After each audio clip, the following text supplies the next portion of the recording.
Now, I'm an artist, and one thing about artists, we have probably a dangerous mind. You know, a lot of us, we see things that most people don't notice because we're, in the art field. And we know other artists, and if you know history, how artists are, there was always hidden thoughts, ideas, words, images hidden in paintings. So an image is more than just a painting. It says something, and sometimes there's a hidden meaning, and that's what we're looking for here on the dollar bill. The hidden meanings that artists can actually notice and see that there's a story there. So let me start off with the dollar bill and what encompasses this dollar bill. If you notice on the dollar bill, you'll see a net around the complete dollar and the image on the back of the dollar. Also, it's on all the bills, the 5s, the 10s, the 20s, the 50s, and the 100s. So take a look at it, you'll see this net. Now, I believe that net represents the snare that encompassed the world. And that snare is the outer net or the outer web, which we have been dealing with for many years. And since 1970, there has been no gold and no silver and no accountability to just weights and measurements, which actually is contrary to our law and our Bill of Rights because it allows dark forces or something alien to us, maybe interdimensional, not in our physical realm necessarily, but has control of our physical realm. And this is where we're going to start to look into the symbols on the back of the dollar and start to identify exactly what the dollar means. If there is no just weights and measurements, then the question is, what exactly do the numbers on the bills exactly mean? And what is the imaging? Because images are like meetings of the mind. Because agreements come in 3 forms: handshake agreement, meeting of the mind, a written contract, are all one and the same in law. And when we use the dollar and we pass it from one to another, we have a meeting of the minds, a handshake agreement, and then we have the written contract in the palm of our hand that activates the agreement, that tells us exactly where they're taking us. Let's check out the back of the dollar. So here you have the 2 images drawing together to be one, almost like the 2 hemispheres of the mind. And at one time, as I was looking at it, it almost appeared to be almost like an image that you would wear across your face, looking out both sides of the images through your eyes, and I believe they're implying that they want us to focus by some sort of agreement with the past and the present. And I'm going to go on this program because I want to really talk about how this happens and how the dollar actually plays a very, very large role in the control of all things in this world. Can understand the dialectics, the transmission of time and how they intercept it, and how a contract that we don't recognize has absolutely taken power and control over every square inch of this planet. So we're going to get into that and how they got to this point in history, and I think you're going to find it really interesting, and I definitely want people to think about it, and I definitely want to be challenged on it. So let's go on here with what exactly this image represents to America and the world. Now, as I said, the calling of the past to the present is what they're attempting to do, or bring the past to the present.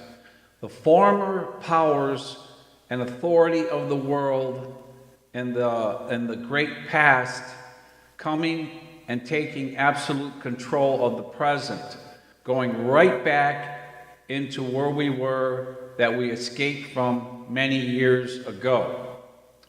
So that force, that dark force that's interdimensional, can penetrate into our dimension through those proxies who represent them, who operate the system.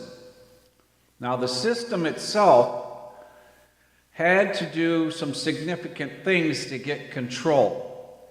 So first thing they had to do is take the gold and the silver hostage from the world, because the gold and the silver really represented humanity, the boundaries of our law, the Constitution, and the world itself, and the relationship between mankind and God, and how God sees us. The world, when they look at the United States, they look at us, and they look at us as a Christian nation. And the seat of government is monetizing time, stealing the foundation of freedom and law through legal determinations without lawful examinations, with no full consideration or remedy of law. What do I mean by that? The law of the land wanted fixed rates and measurements. It demanded it in law, and we no longer have that.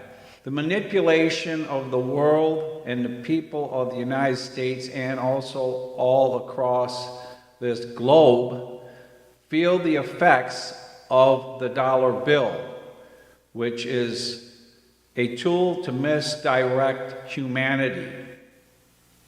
By controlling the dollar, they can monetize time, or interfering with transformation of time. And what do I mean about transformation of time? I'm just talking about your time on earth, the extension of your faculties, your thoughts and ideas, your patents and copyrights, your physical building and making, creating, designing, and all that encompasses the human nature. So ultimately, all this that is yours, that you have built and made, has now become a tool for them to transmodify. And what's transmodified? Through sorcery, through deception, through misdirection, to actually take a very large part, transmogrification, because now they've distorted time with the paper money, and now they can reap the harvest of the net, the snare, the outer web, the outer net. They can gain power over all of society, of the world. Imagine that. Ink on a piece of paper, and they conquered every army, every corporation, every person.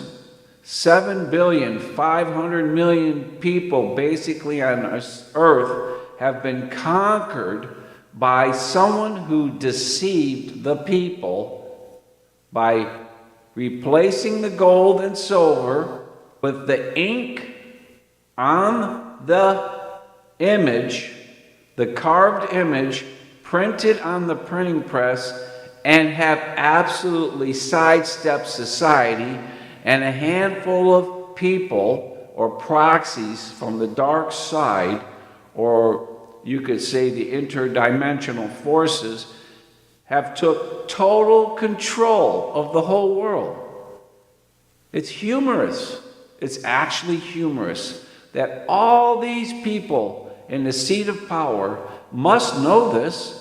They know how significant just weights and measurements are, both right, left. Every government of the world all recognize it, and they all go along with it. And we have really very few judges or lawyers or officers or people who understand the law truthfully, and very few to stand up to this system.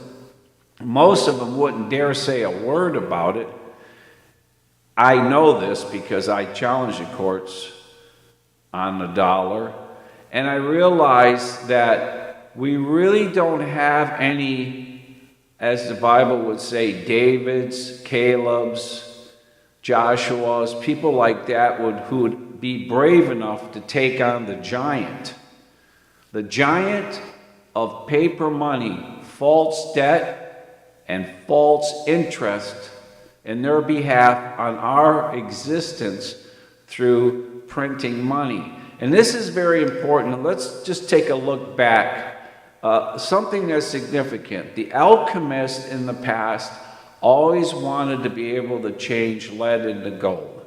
And I realize that a lot of times when these people talk in authority or power, or people who have decided that they're going to conquer a nation, that they speak in terms that are misdirecting. They're not absolutely telling you exactly the truth. So for many years, people believed that they were attempting to change lead into gold chemically, but that's not exactly what they did.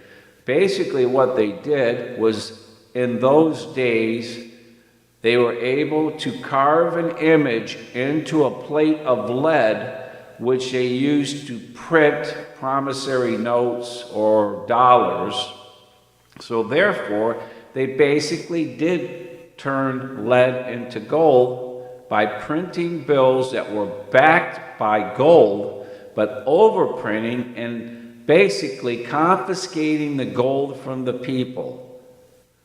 And something that people don't realize, why is gold so important in just weights and measurements? Well, first off, the Constitution demanded fixed rates and measurements. Basically, an ounce of silver was $1, and an ounce of gold was $20. Now, why is it so important that we use gold and silver? Well, once the rates are fixed, now you're dealing with something much more significant.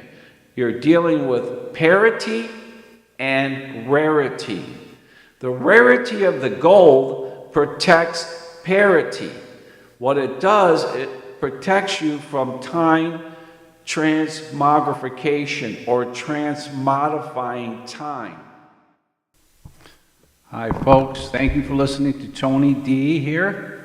And on time transmogrification and rarity and parity, I would like to talk about that and explain exactly what transmogrification is and how it works. Remember, Thessalonians 1:5. Are you a child of the day or are you a child of the night? We'll see you. Bye.